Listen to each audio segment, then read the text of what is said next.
jam 4 bangun mandi, itu masih sempat pertama sholat sunat wudhu, sholat sunat taubat, sholat sunat hajat, sholat sunat tahajud 8 rakaat, sholat sunat witir. Habis itu duduk baca Yasin. Cobalah praktekkan nanti. Sholat sunat taubat, sholat sunat wudhu, sholat sunat taubat, sholat sunat hajat, sholat sunat tahajud, sholat sunat witir, baca Yasin, istighfar 100, sholawat 100, la ilaha illallah 100, pas azan subuh. Itu pas itu. Kalau tak percaya, buat nanti. Kalau meleset yang saya katakan ini, berarti 2 kemungkinan. Berarti ibu terlalu pelan.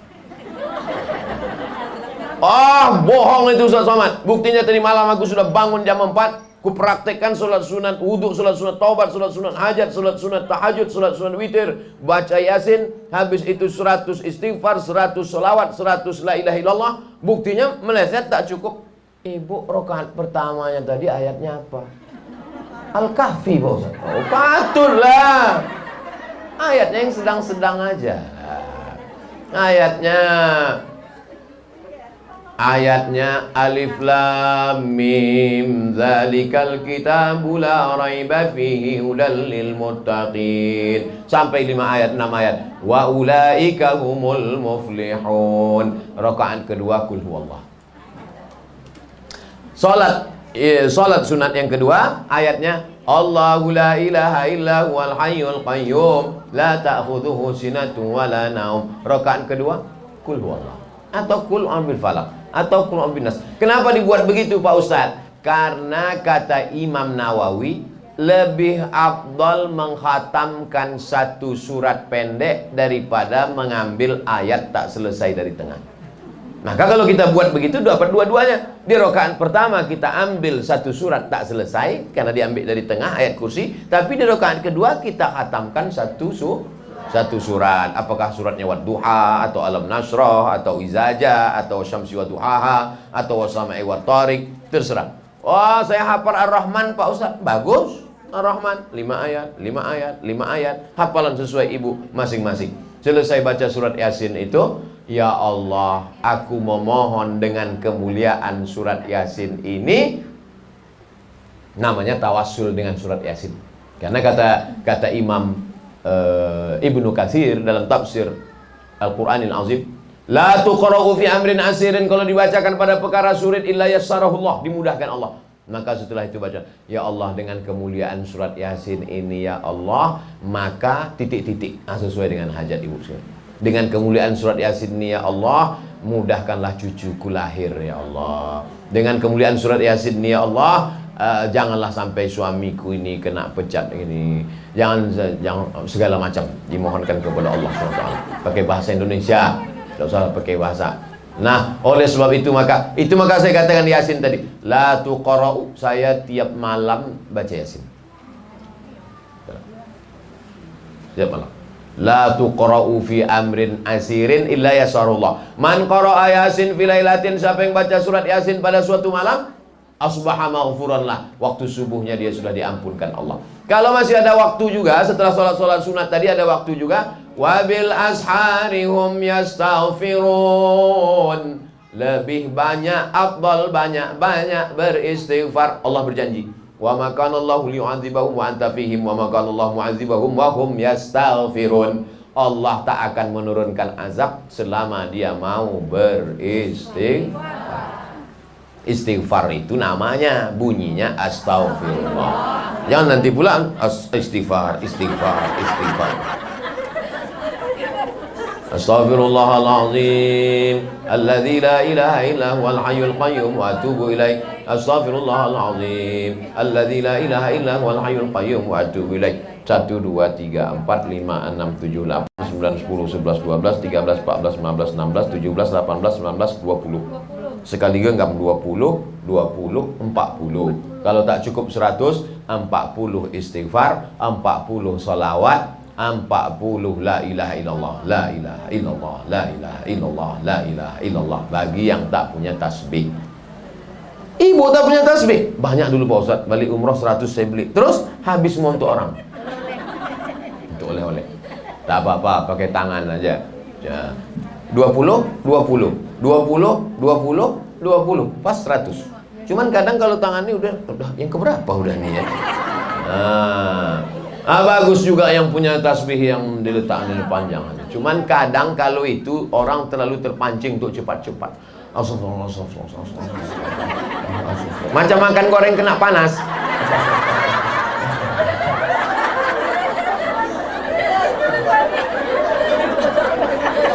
Udah sampai jam 2.45 menit. Padahal yang mau dibahas nih tadi dua. Pertama, la khaufun alaihim, jangan takut. Yang kedua, wala hum yahzanun, jangan sedih. Apa beda takut sama sedih? Takut itu terhadap sesuatu yang terjadi di masa akan datang. Itu takut. Takut kena pecat, takut tak lulus, takut tak dapat rumah, takut tak dapat pensiun, takut tak dapat warisan, takut. Takut itu terjadi di masa akan datang. Belum terjadi dia. Kalau sedih, sedih terhadap masa lalu. Sedih tak jadi nikah dengan mantan SMP dulu. Rupanya sekarang dia udah jadi direktur. Sedih terhadap masa lalu. Sedih itu terhadap sesuatu yang sudah terjadi di masa lalu. Kira-kira kalau kita menangis darah, balik lagi yang lalu. Lalu kenapa disedihkan? Untuk apa disedihkan? Maka jangan terlalu banyak menengok kaca spion sampai lupa menengok kaca depan. Mana yang lebih besar, kaca depan apa kaca spion? Kalau perlu patahkan kaca spion. Tapi jangan, kita kan mau mundur juga. Oleh sebab itu maka sekali-sekali aja tengok. Ibu kalau naik motor, lebih banyak nengok ke depan atau nengok kaca spion? Kalau terlalu banyak nengok kaca spion, nabrak lampu merah, tangkap polisi lah. Oleh sebab itu, tatap masa depan. Tulis nanti depan motor tuh, tatap masa depan. Balikkan spion ke depan.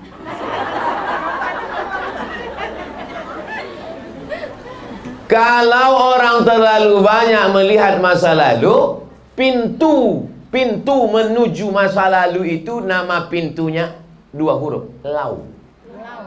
Fa inna lau miftahu. Sesungguhnya lau itu adalah kunci setan.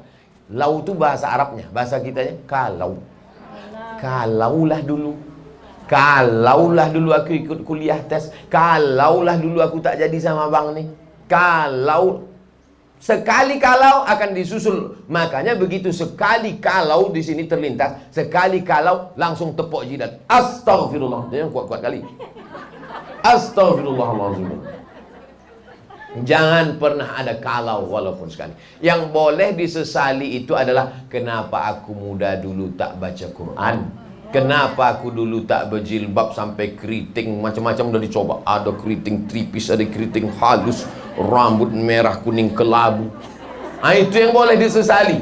Kenapa aku dulu tak belajar menghafal Quran? Kenapa aku dulu tak jadi qari'ah? Sehingga penyesalan di masa lalu itu dibalaskan sakit hati sekarang dengan rajin membaca Quran. Itu positif dia. Tapi kalau masalah dunia ini, yang lalu biarlah berlalu. Akan datang diulang lagi. Jangan. Akan datang maka kita mesti lebih baik. Maka kata Nabi SAW, la ta'jas. Jangan lemah menghadapi hidup. Bangkitkan semangat. Jadi pengajian yang kira-kira membangkitkan semangat, ikuti. Saya kalau ngaji sama Buya Yahya, bangkit semangat saya. Ikuti. Saya kalau mendengar motivasi dari Agim Manajemen Kolbu, bangkit semangat saya. Ikuti. Tapi kalau hanya menghilangkan semangat, tinggalkan. Oleh sebab itu maka la khaufun alaihim wa la hum yahzanun. Innal ladzina qalu rabbuna Allah, orang yang berkata Rabbku Allah, tsumma istaqamu, istiqamah dia.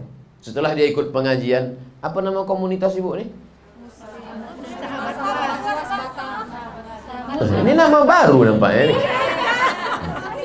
Setelah ibu semuanya didata, ada nama lengkap, alamat, nomor handphone, sehingga kalau dia tak datang 2-3 kali, tanya kemana, sehingga ada kontrol. Dan dia pun ketika ditanya itu, dia tidak pula, apa kau tanya-tanya, itu kan privasi hubungan aku dengan Tuhan. Tidak, karena ini amar ma'ruf nahi mungkar. Jadi kalau ada pengurus pengajian nanya, sesungguhnya dia sayang sama kita. Daripada dia bawa setan, kan bagus doa ke pengajian.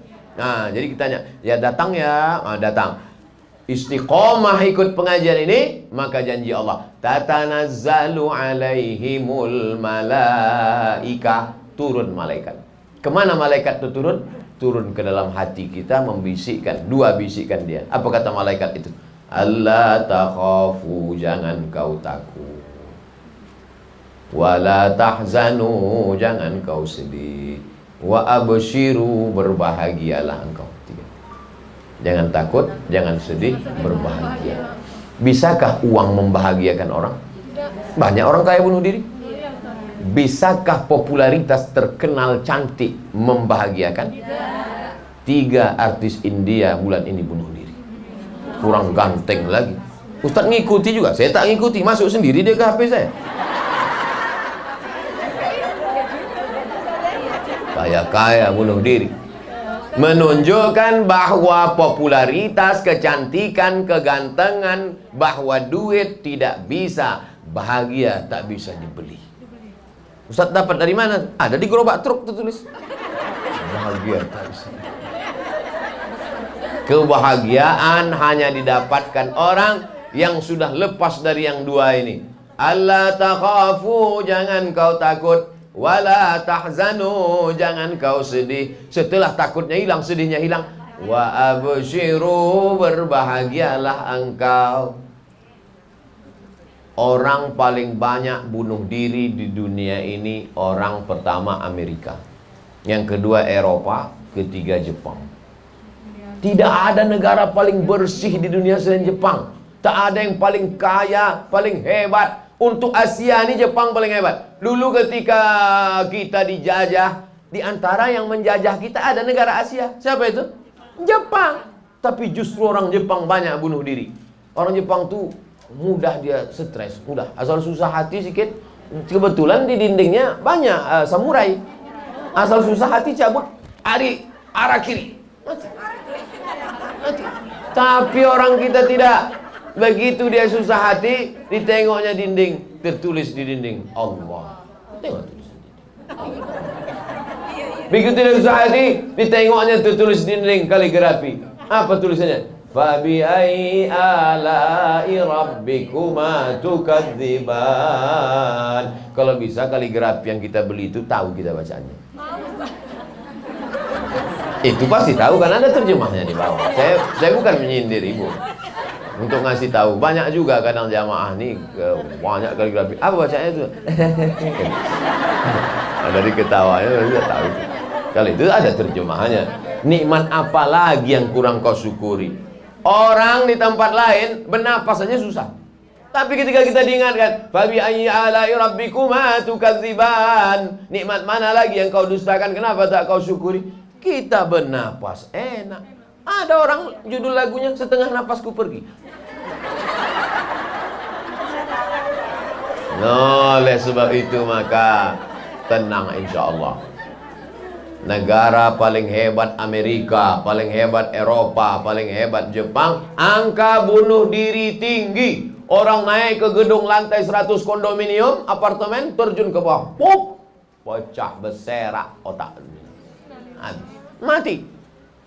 Kenapa? Berawal dari stres, meningkat ke depresi, akhirnya putus asa bunuh diri. Orang kita, mereka naik mobil mewah, tapi hatinya susah. Orang kita naik angkot tidur sampai lewat gang. Kalau tak dibangun nih sama tukang angkot, bu, udah sampai terminal. Apa katanya? Marah pula tuh.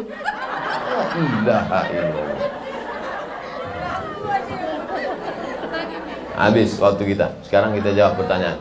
Intinya adalah ibu baru bisa membantu bapak mengatasi di masalah COVID ini kalau di hati ibu sudah hilang rasa takut dan rasa sedih. Ketika ibu bahagia, belum ibu bercakap, baru ibu tatapan mata ibu aja, belum ibu bercakap, maka bapak itu sudah kuat menghadapi COVID ini. Balik ibu pengajian, belum lagi ibu bercakap, belum buka cadar, baru berkedip-kedip aja, kuat bapak itu. Orang yang bahagia itu ada auranya. Ibu-ibu memancarkan aura, memancarkan rahmat. Bahasa orang sekarang aura, sebetulnya rahmat yang diberikan Allah menyebarnya. Iza quri'al Quran, kalau dibacakan Quran fastami'u lahu, dengar baik-baik, wa ansitu, diam, la'allakum turhamun. Rahmat itulah dia. Banyak zikir, banyak solawat, ada rahmat. Rahmat itu menyebar. Rahmat dari ibu, rahmat dari ibu, rahmat dari ibu. Maka berkumpul rahmat-rahmat Allah. Kita ini masuk surga kenapa? Karena rahmat Allah, bukan karena amal kita. Tak ada hadis menyebut orang masuk la yudkhilal jannata ahadakum amaluhu. Kamu masuk surga bukan karena amalmu, karena rahmat Allah. Jadi untuk apalah kita bangun malam, mandi bersih, sholat sunat wudhu, sholat sunat taubat, sholat sunat hajat, sholat tahajud, untuk mendapatkan rahmat Allah. Tapi pas saya berdoa, semoga kita dapat rahmat Allah, semua mengatakan amin. Ada satu ibu-ibu, diam aja dia. Ibu kenapa diam? Rupanya nama lakinya Pak Rahmat. Dia udah dapat gitu deh. Ayah-ayah wah ya tuh.